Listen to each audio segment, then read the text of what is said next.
Welcome to the sound of the start of your weekend. Wake up and smell the Goffy. It's Ali Maxwell and Nick Goff this week on the NTT20 betting show. It's sponsored by AK Bets. We'll be making betting picks ahead of a full slate of EFL action. And this is for over 18s only. Betting comes with risks, so understand them. Head to gambleaware.org, the best place to brush up on them. But we would always advise never bet more than you can afford to lose, obviously, but also important not to chase your losses. Last week, no winners for me. George's next best, Bradford, was the sole winner on the show. Nap losers came in the form of Charlton and Fleetwood. Cheltenham, my next best, losing to MK. The 1-0 scoreline Trixie didn't give us as much fun as the week before. Goal scorers in the form of McGoldrick, Naylor, Rogers, all fell foul. And it was a skinny docket, and half of the League Two games being 0-0 didn't make for a very fun weekend of international break betting. Nick, what's your best bet in the EFL this weekend? Seems like a good place to start. Yeah. So let's start with the team I and many others need to win the championship, Leeds United, who are making more heavy weather of this than any of us anticipated. I still think they should probably win the league, but now they're in a three-way battle with 8 games to go, and it's all getting a little bit worrying. However, I'll give you a stat about Leeds United. They have played so many 12:30 games this season because Sky want Leeds United on TV a lot, as you would expect. And then a lot of evening midweek games because that's what the Championship and EFL in general entails. They've only played 6 home games this season at 3 o'clock on a Saturday. How have they done? They have won all 6, scoring 21 goals and conceding 0. Absolutely 0. So there's a point here, I think, to be made about how that playing at 3 o'clock and how the normal structure of a week helps the better football team. And having to go away and play 12:30s or even at home and play 12:30s, and your players have their pre-match meal, which is basically at breakfast time, it takes everything off kilter slightly. When Leeds can play, when football matches are supposed to be played, they batter everyone.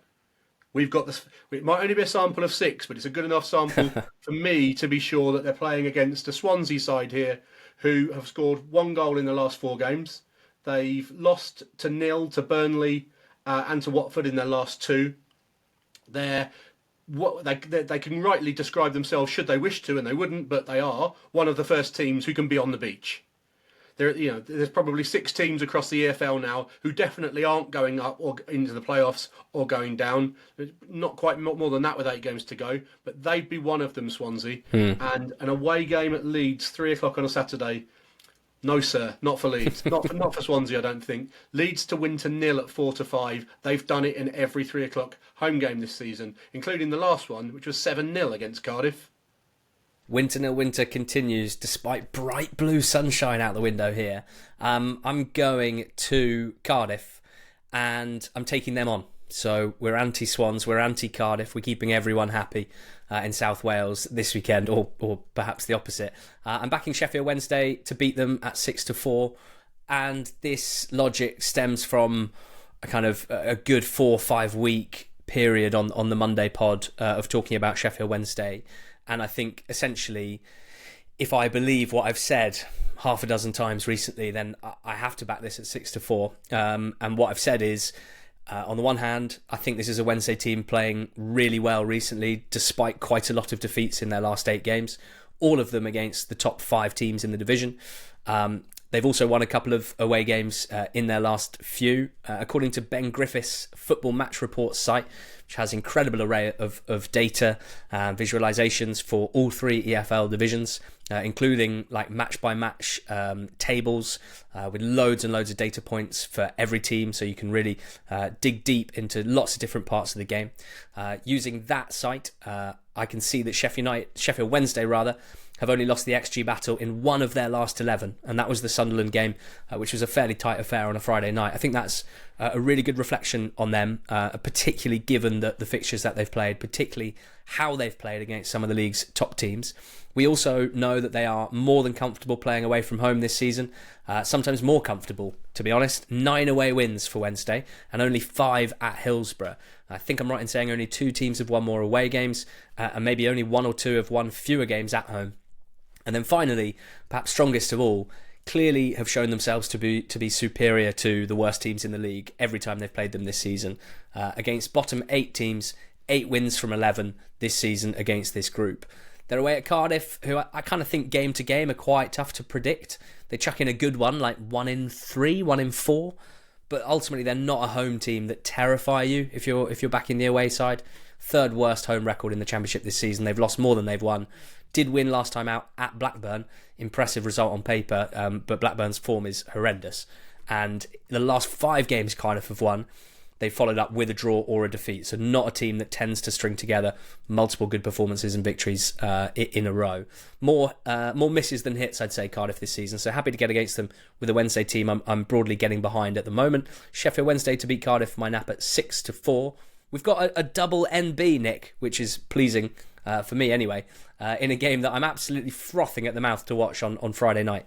Yeah, huge game Friday night. Blades against Frank Lampard's Coventry City, and I'm going with Coventry. Draw no bet at 13-8. The reason being the effort that they put in beating Sunderland 3-0 in the last game for the international break was genuinely top Championship quality. Right up there with some of the best performances Leeds have put in this season, on a par with that, to completely dominate Sunderland on that level. So yes, Coventry have been on a great run under Lampard to go from what was borderline relegation battle to now into the top 6, and perhaps could end up shade cosily in the top 6. But maybe they're even better than that. Maybe if the season started now, they'd be a legit automatic promotion challenger. On the other side here, Sheffield United, who won their local derby 1-0, doing things the same way they've done them for the last 5 or 6. They haven't been dominating football matches, but they have been winning them, leading to Chris Wilder getting a bit passive-aggressive with we just win football matches and things like that. I'm quite conflicted about a comment like that. Wilder, yes, after your local derby, you should give it the big one, especially as being a Sheffield boy. And he's right, they are just winning football matches. But everything we know about football tells us that if you keep being having 50-50 games, or even being slightly the second best side in games, these runs do have to come to an end. No one's got a magic force field to keep the ball out of their net when teams have shots, because remember when teams miss chances like Luton did at home to Sheffield United about 4 or 5 weeks ago, like QPR did at home to Sheffield United a few weeks ago, there's a difference between what's your skill and what's just lucky. And when players are through one-on-one and miss, for example, you're on the right end of positive variance. Obviously, if you block shots and things like that, there's a big element of skill involved in that. But there's some luck as well, and luck will run out. So I don't think Sheffield United are being fully lucky. I think they're doing lots of things right. They're winning games 1-0 where it's like 50-50 because they've got slightly better quality in both boxes. That's a legit thing. But at the same time, we can say that they are running a little bit too hot, and this is a real step up in opponent. They've not played someone of Coventry's level for some time now, and I just have this feeling that we just win football matches, don't we, is going to come back and bite Mr. Wilder at some point. Could well be here. Yeah, I'm with you. I'm also backing Coventry draw no bet, 13-8. This is the top 2 in the last 12 game form table in the Championship. Coventry 10 wins, 2 defeats for 30 points. And Blades 9 wins, 1 draw, 2 defeats for 28 points. It's really interesting the way that you break it down. I mean, Sheffield United to me are get-atable in home games. And you kind of alluded to it there, and you brought up a couple of games. But, even to look at some that you didn't mention, you just look at their last 5 home games. And Bristol City came to town, had 23 shots against them, 4 on target. Preston only 8 with 3 on target. But Leeds had 18 and 8 on target. Borough had 9 with 3 on target. Pompey had 16 with 5 on target.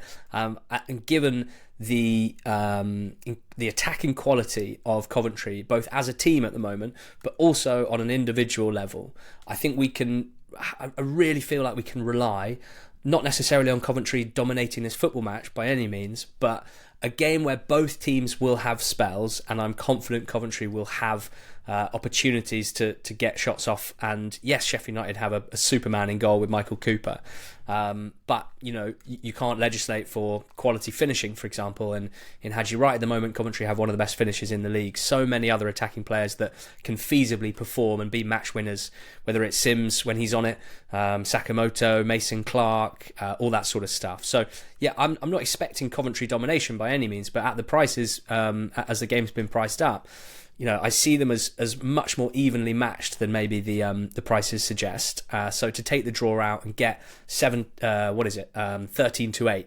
is a really nice way to play it, in my opinion. Good that you're on board with that. Friday night, that game, make sure you're across it. It should be absolutely brilliant. The Championship's two top teams for points in the last 12 games going head to head. We're both on Coventry, draw no bet as our next best. 13-8. For anyone looking to sign up to AK Bets, you can use promo code NTT100. The link is in the show notes. The offer is, if your first bet's an accumulator on football with a minimum of 4 selections, AK Bets will boost the profit gained on that initial bet by 25% in the form of a free bet and up to a value of £100. Further T's and C's are accessible on the website. Just use the link in the show notes and that'll take you to the site with the offer code applied. We get you on every now and then, Goffy. We like to hear your picks, but I also like to pick your brain, as you are a professional punter and you do a lot of betting on these leagues. So the topic this week, and I've been thinking a lot about my own performance, my own process when it comes to betting on the EFL. Not been a good season for me, and very publicly so, clearly. So one thing I wanted to chat to you about, given that we've been doing this show for now 5 or 6 years, is just your perception on how or if punting on the EFL has changed in the last, let's say, 1 to 3, 4 years. Is there anything major that's happened that's had to make you change the way you approach things, or that you've just noticed that the way that games are being priced up, or anything like that? So I think the first thing we need to mention is what we call the early market, so the non-day of game market, betting anything before day of game, and how both the quality of the pricing and the limits, i.e. the amount you can get on, has changed. So there used to be, when I priced for a week in advance, I might have found 8 to 10 prices that I thought by game day would be much different. That's just not the case now. That's not to say there aren't any bets anymore, but I'll give an example. Tranmere play at home to Cheltenham tomorrow evening, Friday evening, and they open 13-10 on Sunday for that game. This is going to go off evens, if not odds on. So if we'd recorded the pod on Monday morning, my nap would have been Tranmere at 13-10. They're now even money. It's been knocked into shape pretty quickly, and that's pretty much what I make it. Maybe a pinch of value still, but not enough to have a bet at that price. So today, Tranmere don't even get a mention for me on the pod if it hadn't been for this segment, because that price has now gone. There used to be 8 to 10 of those a week. There no longer are, because the early market is now looking at all of the data points that professional punters were looking at solely themselves 6, 7, 8 years ago. On top of that, both the Asian firms and the UK firms have realised that the hardest time for them to win money is earlier in the week, whereas on game day they get a lot more recreational money, and the market's a lot stronger, so they're happy with the bets they take, happy with the prices that they're laying on game day. So they're not willing to take as big a bet early in the week as well. So it's a double whammy. There aren't as many good bets available early in the week, and the ones there are, you can't get as much money on early in the week. So to get enough turnover to make this, make a living from this now, you have to bet a lot more on the day of the game, and that's when the market is at its hardest. That's when at 9 in the morning on game day, someone out there knows some team news that you don't.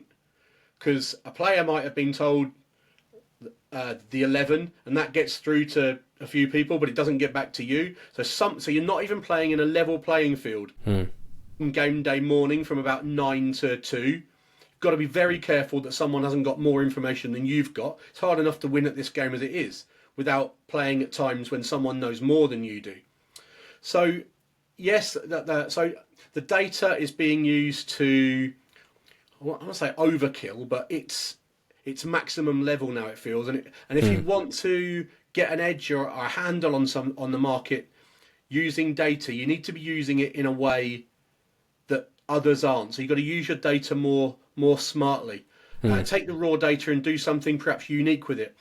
An example will be the Leeds Nap. Are you filtering out those lunchtime games because you're of a view that this 3 o'clock game is different? And so that entitles you to bet Leeds on a big handicap this week, that the data might say leave on a full subset of the games? Are you making good adjustments for injuries and knowing how much a key player's worth when he's not playing? Are you making adjustments for midweek games and fatigue? Managers who are good back to back and managers who like a full week off to prepare? Is the data as relevant after a big break, like after international break? There's a 2-week gap.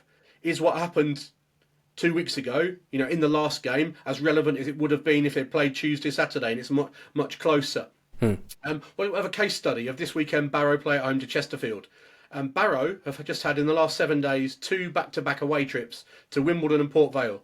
Got a brilliant 4 points from those 2 away games. Chesterfield have had the whole week off and are rested for this.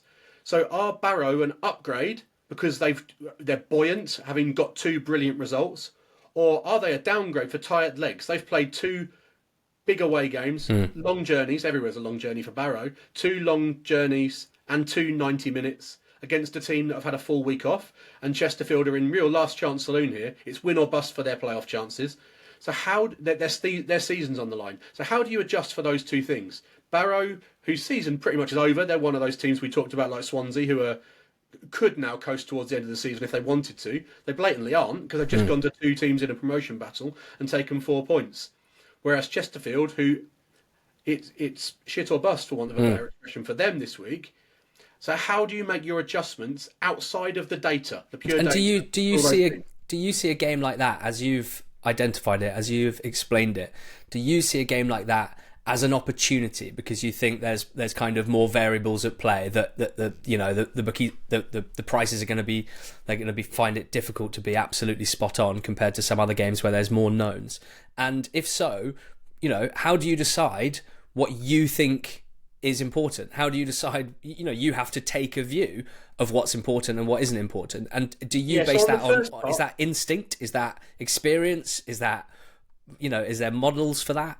Yeah, so on the first part of your question of do I see this as a opportunity, I think you have to now, because if you're purely just playing off data that everyone else is doing, it's very, very hard to find an edge. You've got to be doing something beyond the data. So looking for opportunities like that where you can make adjustments, but it's not. You can't just be purely instinct. You can't just stick your finger in the air and say, Barrow's tired legs here means they're a quarter of a goal worse than they would be normally for this game, without anything to back it up. So you've got to go back into history books and look at examples of where this has happened before, both in general, so for a large sample size, and to this team in general, and to this manager in general, and then try to make an adjustment based on both the data you have available to you, the history, the work you've done on past situations like this, and try to find some sort of edge that maybe isn't in the market without it being any sort of guess, if you can. So yeah, there are things that I do, and spreadsheets that I've built for myself that as a reference point for certain situations that I can use and feel comfortable using that information to make my price alterations, which I appreciate is tricky for a more recreational punter to be able to do. Yeah, I miss the early days of the betting show where it felt like something as simple as knowing a team's XG ratio over the last 6 or 8 games and then comparing. You'd often see big discrepancies if that's what was leading you, whereas now, you can basically predict what the prices is going to be based on knowing the XG ratio. And I know that the models will be way more advanced than that, but sometimes it does feel as simple as that, and it does mean that you get these funny situations, as I see it, where if you're chatting with a more recreational punter maybe who doesn't know the underlying numbers, and I'll get WhatsApps from mates on a Saturday being like, hold on, why are the team that are second in League One such a big price to beat the team 14th in League One at home this weekend? And I'm like, the performance data. Yeah, it's not the league table at all anymore, is it? So that's there's more and more of those confusing ones for people not looking at data. But I think so. Anything where you can find a little edge in, whether it be like style matchups. So 2 teams playing each other today who have very clear styles of play. Can you look back and find where that team has played other sides playing in a very similar style or against the same formation and filter out other games that aren't relevant to this one. And maybe then you find something in that data that isn't in the whole sample size. Yeah, I think I'd love to find some time to do some good work on like style stuff, because when I think about if knowing underlying numbers is no longer hugely valuable, then what can I do? What can George and I do with the amount of time that we do spend being across all 72 clubs and kind of knowing as much as we can about teams and styles and matchups and whatnot. And I think that might be something to look at, but it takes a bit of time to actually work out what's signal and what's noise, as they say. Well, thank you very much for that. Lots to think about as always. So cheers. Thank you for sharing all that. Who is your goal scorer pick this weekend?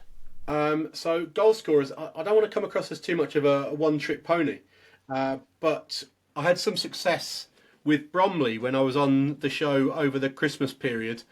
But the timing of me being back on this week just happens to be when they're playing against Salford, who are a team that my set-piece data has flagged as a team to oppose at set-piece. Last 8 games have conceded more chances from set-pieces than any other team in League Two.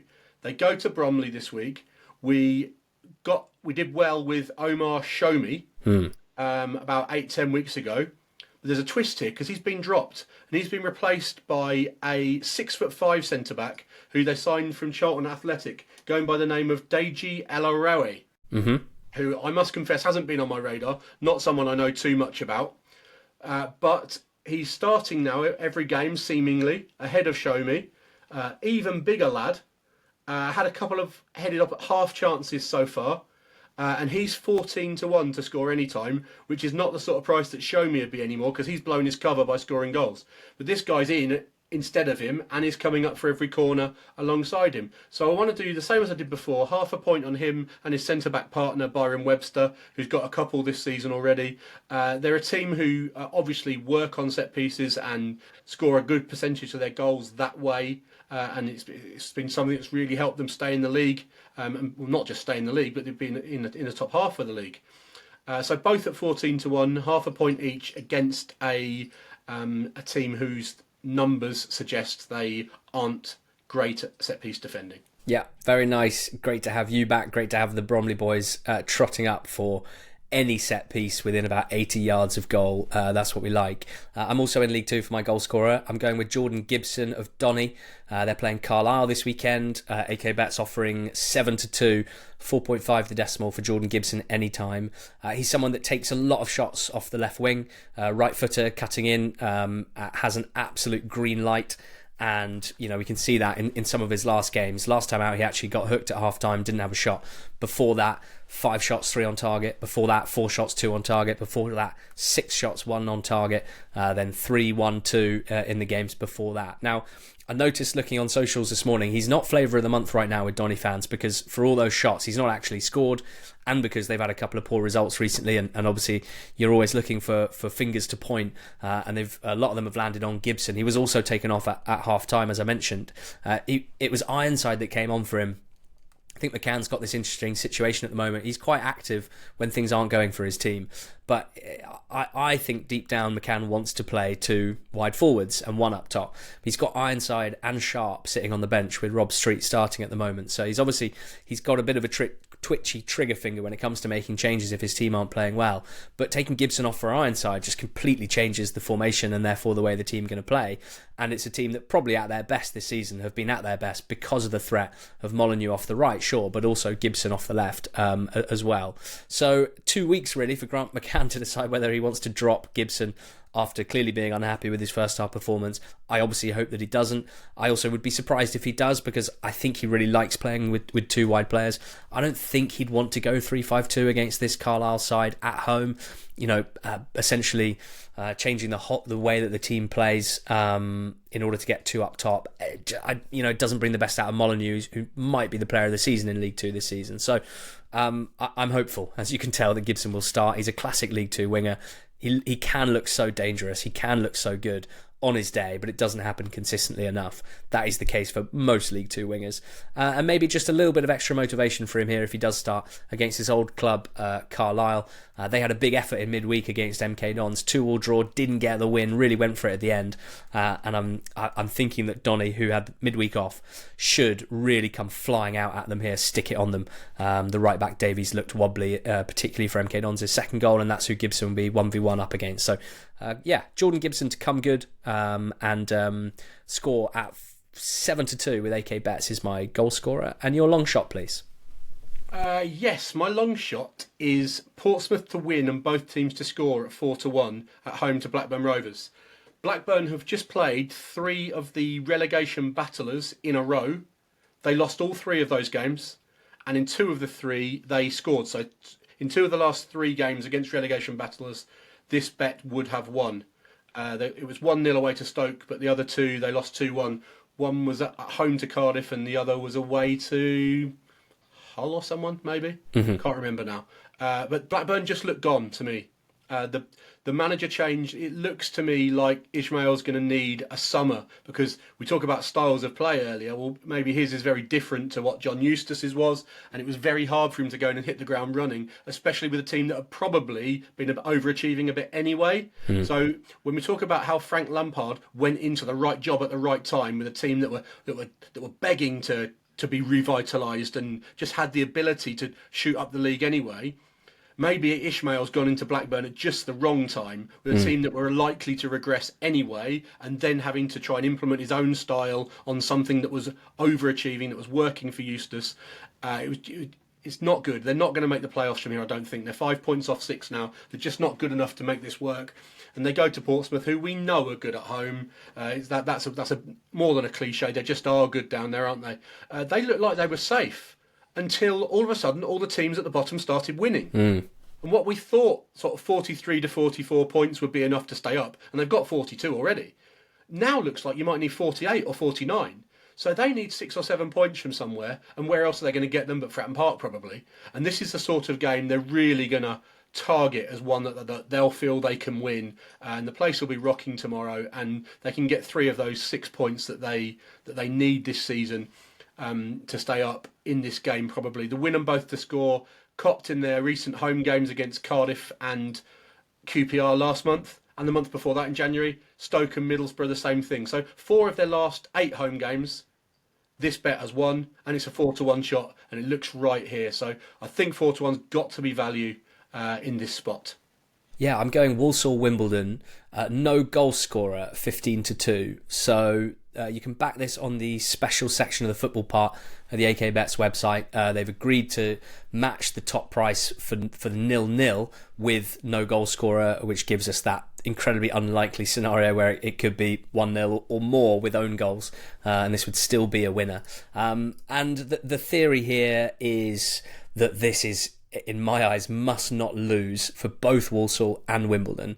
They are first and third in League Two, both in automatic promotion places, but both treading water, I think, to put it kindly, making heavy weather of things. Walsall in particular, who are winless in their last 6. Last time out, they drew 0-0 at Gillingham. Wimbledon themselves have lost 3 of their last 6 and drawn 1. They've only won 1 of their last 4 at home, where they were previously really strong, and it's just knocked them a little bit. And they got fortunate in midweek with Vale losing at home to Barrow, which means Wimbledon hold on to 3rd spot. But these are 2 teams who are not full of spunk right now, for want of a better phrase. It's also 3 at the back against 3 at the back. Again, stylistically, I always think that these games are less likely to be games where there's a lot of space for attacking players, a lot of fluid goalmouth action. At best, we will see both teams probably get a lot of balls into the box from wide areas. Quite a lot of direct play, I would expect, but I don't see either team overcommitting here. I really don't see either team going hard for the win. Certainly, to start with, I think this is going to be a game where both teams will be pretty happy to keep the margins low. The reverse fixture at Plough Lane, the first half saw 3 shots to 1, 0.3 XG total in the game. Walsall ended up winning it 1-0 with a Nathan Lowe goal.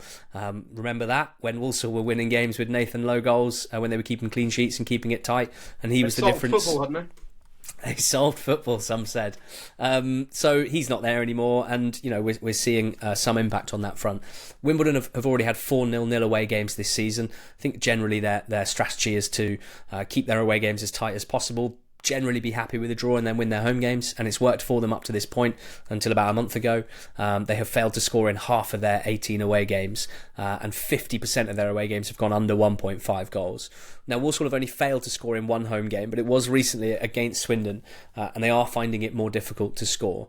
I just think, and could be completely wrong, but I think both teams would take a 0-0 here. I really, really do. Walsall can't afford Wimbledon, Vale, the teams in second, third, fourth, fifth, to start making ground on them. They've got big fixtures against big teams in the next few weeks, and the most important thing is that they don't lose to those teams.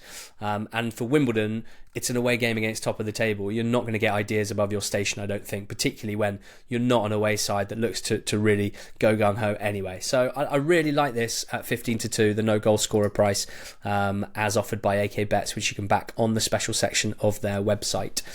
Walsall Wimbledon, no goal scorer, 15-2. We're going to finish with an undersquad. Goffy, I'm got Walsall Wimbledon in there for reasons as discussed. I'm also going to stick in League One Cambridge Northampton in there. Two teams whose games are generally pretty low margin, and that's because they're both pretty poor at creating chances consistently. Neither of them horrendous defensively, so I quite like unders there as well. What are you adding to the mix? Yeah, this bet would have been easy last week with no goals anywhere. Hopefully it goes the same way. I'll start with Exeter Wrexham, binary Wrexham. Every game's just 0-0, 0-1, isn't it? And Exeter haven't had a single game go overs in the last month either. It's like 6 out of 6 under for them. That just feels like almost a 1-0 Exeter, 1-0 Wrexham correct score bet as well. There just feels like that's the way that one's going. So unders there, and I'll take under as well. Harrogate against Gillingham. And two more sort of teams who are pretty dour and under. Harrogate would probably snap your hand off for one more point here. I think there are 8 or 10 clear, aren't they, of the relegation zone? Not 100% out of it yet, but another draw would probably see them safe for another season. And Gillingham games have been pretty under, and sort of they just seem to be hoping the season comes to a close as soon as possible, don't they? So 2 more unders there as well. Yeah, the under squad is 9-2. It's been built, and again, it's on the special section of the AK Bets website, the football part of it. And it is Cambridge Northampton, Exeter Wrexham, Harrogate Gillingham, and Walsall Wimbledon, all under 2.5 goals. Well, it's been great to have Goffy on, filling in for George, who's sunning himself in Portugal. Probably sounds more glamorous than it is. I'm not sure any trip with a 2-year-old and a newborn is particularly relaxing, but we'll give him some grief and pretend that it is. I'd certainly rather be there than here. Thanks, Nick. Just recap your selections for us. We are napping Leeds to win to 0 at 4-5. Next best, Coventry draw no bet 13-8 at Sheffield United. A long shot of Portsmouth and both teams to score 4-1. A goal scorer split bet Byron Webster and the guy from Charlton. Help me with the name.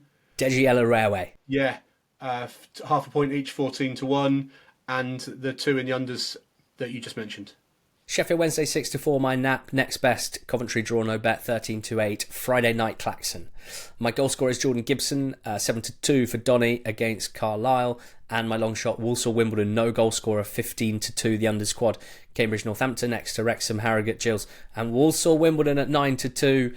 Thank you very much for listening and/or watching. I hope you enjoyed Nick's luscious locks. And I've got to the point where I'm turning to lucky items of clothing, Goffy, to try and turn my form around. This is my Shane Warne t-shirt. There's him riding on top of a cigarette with the caption "Warn to be wild," and I think just trying to challenge a bit of the great man this weekend with my picks.